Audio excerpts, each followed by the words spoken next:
हाँ जी प्यारे बच्चों, वेलकम बैक। बेटे कल ना मैंने 3 रूल समझाए थे। अच्छा बताओ कौन कौन से थे। उन सभी से मैग्नेटिक फील्ड की डायरेक्शन निकाली जा सकती है। पहला था राइट एंड पाम रूल, याद आया है। एक था राइट एंड थंब रूल और तीसरा था मैक्सवेल्स कॉर्क स्क्रू रूल। उम्मीद है तीनों आपको समझ में आ गए हैं। इन्हें आप ना बेटा खुद से लिख लेंगे, क्योंकि इनको लिखने में ना मैंने एक बार वहाँ बोले हैं, तो उसको सुन के आप लिख लीजिएगा। आज प्यारे बच्चों मैं एक नया और वेरी इंपॉर्टेंट आर्टिकल ले रहा हूँ। ठीक है, जरा ध्यान से समझो। आर्टिकल का पहले नाम बता रहा हूँ। आर्टिकल का नाम है magnetic field due to a finite. Finite माने एक सर्टेन लेंथ, इनफाइनाइट नहीं है, finite. Finite long current carrying conductor. एक निश्चित लंबाई की सीधी तार है, एक निश्चित लंबाई का स्ट्रेट वायर है, उसमें करंट बह रही है, उससे आर डिस्टेंस पर कोई पॉइंट है और वहां हमें मैग्नेटिक फील्ड निकालना है। डायग्राम में ध्यान से देखना तो बात समझ में आएगी। केयरफुली डायग्राम को देखना बेटे। जैसे ये एक वायर हो बच्चों,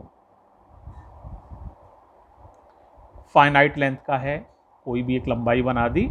इसमें से करंट कितनी चल रही है? आई करंट चल रही है। ये छोटी सी लंबाई है, ये बेटा है तो बहुत छोटी, इतनी छोटी है कि इसकी मोटाई बाल बराबर है, यहीं शुरू हुई और यहीं ख़त्म हो गई, बस ऐसे और ऐसे। लेकिन अब प्रॉब्लम ये, इतनी छोटी बना दोगे तो डायग्राम ना आपको क्लियर नहीं दिखेगा। तो इस छोटी सी लंबाई को डीएल कह दे रहे हैं, यहाँ से यहाँ तक। हालांकि ये बहुत छोटी है, बाल बराबर मोटी लंबाई है। ठीक है, और यहाँ से आर डिस्टेंस पर एक पॉइंट है। कितनी डिस्टेंस पर? आर डिस्टेंस पर। और यहाँ हमें मैग्नेटिक फील्ड निकालना है। इस पॉइंट की ये परपेंडिकुलर डिस्टेंस की अगर हम बात करें, परपेंडिकुलर डिस्टेंस, ये वाली डिस्टेंस, ये वाली, इसका नाम मान लो ए है और ये एंगल का नाम मान लो फाई है। क्या है? फाई। समझ आ गया? इस एंगल का नाम तुम्हें खूब मालूम है, थीटा। या अगर मैं ऊपर से भी मिला देता ना, यहां से मिला दे, तो डायग्राम में तुम्हें लग रहा होगा ये बहुत बड़ी लंबाई है। ऐसा नहीं है, ये पॉइंट और ये पॉइंट बहुत पास हैं, डीएल। तो अगर आप चाहें तो इस एंगल को भी थीटा ही लिखेंगे। ये ध्यान रखना, ये थीटा, ये थीटा, क्योंकि डीएल लंबाई कोई ज़्यादा लंबाई नहीं होती है, इसलिए एंगल पर कोई चेंज नहीं माना जाता है। तो ये थीटा है, कल भी समझाया था, ये फाई है। अब ये एक छोटा सा एंगल बन गया ना, देखो। इस एंगल को कहते हैं डी फाई। पढ़ने में आ रहा है, क्या कहते हैं? डी फाई, ये वाला एंगल। ये ऊपर से मिला दिया, देखो ये एंगल बन गया, देखो ये वाला। इस एंगल को कहते हैं फाई वन, बाहर लिख दिया है, यहां से लेके यहां तक का एंगल फाई वन है। और बच्चों एक एंगल नीचे भी बन जाएगा, इस एंगल को कह लो फाई टू। समझ में आ रहा है? कितने एंगल हो गए यहां पर? 4। ये एंगल फाई है, ये छोटा सा एंगल डी फाई है, यहां से यहां तक फाई वन है, यहां से यहां तक फाई टू है। ये परपेंडिकुलर डिस्टेंस ए है और ये डिस्टेंस यहां से यहां तक आर है। ये छोटी सी लंबाई जिसका नाम मैं ए बी लिख दे रहा हूं, ए बी, ये ए से बी तक ये डीएल है। समझ आ गया? यहां से एक परपेंडिकुलर डाला, परपेंडिकुलर, ये सी हो गया। ठीक है, ये बी सी, ये परपेंडिकुलर है। अब आप लोगों को पहले बताओ, डायग्राम समझ में आ गया? अब जरा ध्यान से समझना करना क्या है, बहुत केयरफुली समझना। देखो पहले हम इस छोटे से लाइन एलिमेंट से जो मैग्नेटिक फील्ड P पर जनरेट होगा, P पॉइंट पर, इस करंट एलिमेंट से P पॉइंट पर जो मैग्नेटिक फील्ड जनरेट होगा उसे बायो सेवर्ट लॉ से लिख लेंगे। फिर उसमें देखेंगे वेरिएबल कितने हैं, तो वेरिएबल को 1 करेंगे, एक वेरिएबल होना चाहिए। एक वेरिएबल LHS में, एक ही RHS में। फिर हम प्रॉपर लिमिट्स में इंटीग्रेट करेंगे तो हमें कुल मैग्नेटिक फील्ड निकल आएगा। बायो सेवर्ट लॉ में एक बेटा समस्या है या अच्छाई है या बुराई है, वो ये है कि उससे बी नहीं निकलता है, डायरेक्ट मैग्नेटिक फील्ड नहीं निकलता है, डीबी निकलता है, डीबी, छोटा सा मैग्नेटिक फील्ड। तो इंटीग्रेट करना आवश्यक होता है, तभी डीबी से बी आएगा। अब देखो उसी रेफरेंस में मैं कुछ बातें आपसे डिस्कस कर रहा हूं, ध्यान से देखो। सबसे पहले इस छोटे से ट्राइंगल में देख रहा हूं ACB, क्या नाम है, ACB। तो इन राइट ट्राइंगल ACB, जरा सभी लोग को बोलना है, बोलो भाई साइन थीटा कितना होगा। साइन थीटा होता है परपेंडिकुलर अपॉन हाइपोटेन्यूज। परपेंडिकुलर पहचान जाओगे, थीटा के सामने ये BC परपेंडिकुलर हो गई और 90 डिग्री के सामने ये AB हाइपोटेन्यूज हो गया। तो BC अपॉन AB। AB की वैल्यू जान रहे हो, AB की वैल्यू है DL, तो ये DL मल्टीप्लाई में चला जाएगा, तो BC निकल आएगा DL साइन थीटा। DL कहाँ से आया बता पाओगे, क्योंकि जो AB है उसी की वैल्यू है DL। DL माने छोटी सी लंबाई। एक और राइट ट्राइंगल देख लो, ये वाला है, शेड कर रहा हूं, देखो जरा केयरफुली, दिखा। अब यहां बताना, इन राइट ट्राइंगल, नाम क्या है, PCB। PCB फॉर्मूला होता है theta equals to arc upon radius. याद आ रहा है? अच्छा बोलो क्या है, theta equals to arc upon radius. Theta की वैल्यू ये है यानी d5, theta equals to arc का रोल BC प्ले करेगा, ये आर्क हो गया इस ट्राइंगल के लिए जिसको शेड किया है, तो आर्क अपॉन रेडियस, रेडियस का रोल ये प्ले करेगा PB।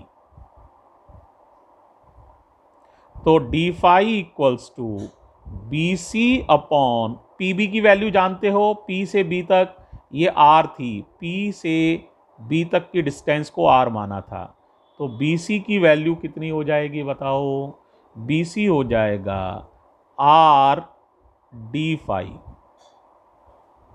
अब केयरफुली देखो, एक बड़ा इंपॉर्टेंट रिजल्ट निकालने जा रहा हूं। इक्वेशन 1 को देखो, 2 को देखो, ये भी BC की वैल्यू है DL साइन थीटा, ये भी BC की वैल्यू है R d5, तो दोनों को कंपेयर कर दोगे तो रिजल्ट आ जाएगा DL sine theta equals to R d5। Equation number 3। पहले बताओ यहां तक क्लियर है सभी लोगों को? एक देखो बेटा और राइट ट्राइंगल रह गया है, उसका भी यूज कर लेते हैं। राइट ट्राइंगल ये वाला है, नाम बता सकते हो, PDB। PDB इसमें cos फाई निकालना चाहता हूं, जरा हेल्प करना सारी बच्चे। cos होता है बेस, बेस यानी कि ये आर्म यानी A अपॉन हाइपोटेन्यूज, हाइपोटेन्यूज यानी R, A अपॉन R। ठीक है, तो जरा देखो इन राइट ट्राइंगल, नाम बताओ जरा क्या था, इन राइट ट्राइंगल नाम था PDB। देख लिया? देखो एक बार दोबारा देख लो, PDB, देखो ये है PDB। तो cos फाई था बेस यानी A अपॉन हाइपोटेन्यूज यानी R, तो ये हो जाएगा cos फाई बराबर A अपॉन R। तो R की वैल्यू बता पाओगे, R हो जाएगा, R इधर, cos फाई नीचे आ जाएगा, A अपॉन cos फाई, ये R आ गया। क्लियर है बच्चों? R भी निकल आया। अब देखो बेटे, मैं छोटे से करंट एलिमेंट से मैग्नेटिक फील्ड लिख रहा हूं, कौन से लॉ के अकॉर्डिंग, बायो सेवर्ट लॉ। तो according to Biot Savart law, बोलो क्या था फॉर्मूला, याद करो, बायो सेवर्ट्स लॉ क्या था, याद आया? कल पढ़ाया था, एक बार बोल देते हैं। dB equals to mu naught upon 4 pi, देखो लिखते भी जा रहे हैं, dB equals to mu naught upon 4 pi I D L sine theta upon R square. याद कर लो, बहुत इंपॉर्टेंट है भाई, हर जगह काम आना है। ठीक है, अब देखो चेंज क्या कर रहे हैं, dl साइन थीटा की वैल्यू हमने इक्वेशन 3 में निकाली थी आर डी फाई। देखो अभी तुम्हें दिखाएंगे, dl साइन थीटा की जगह आर डी फाई, जरा देख लेना केयरफुली, देखो दिखा, इक्वेशन 3 दिख रही है, तो dl साइन थीटा की वैल्यू थी आर डी फाई, तो dl साइन थीटा हटा रहे हैं, आर डी फाई लिख रहे हैं। ओके है, लिखने जा रहे हैं, देखो जरा वापस, तो क्या हो जाएगा बताओ, D B equals to mu naught upon 4 pi I DL sine theta हट गया, R D phi upon R square, एक आर कैंसिल।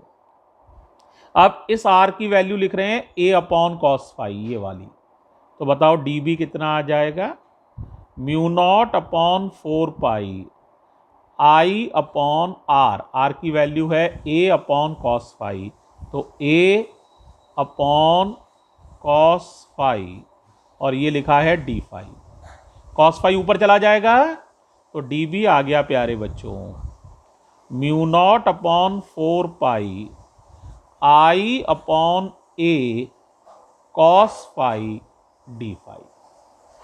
अब एक सवाल है, सर इतना आपने वर्क किया तो कोई फ़ायदा हुआ? हाँ जी, बहुत बड़ा फ़ायदा हो गया है।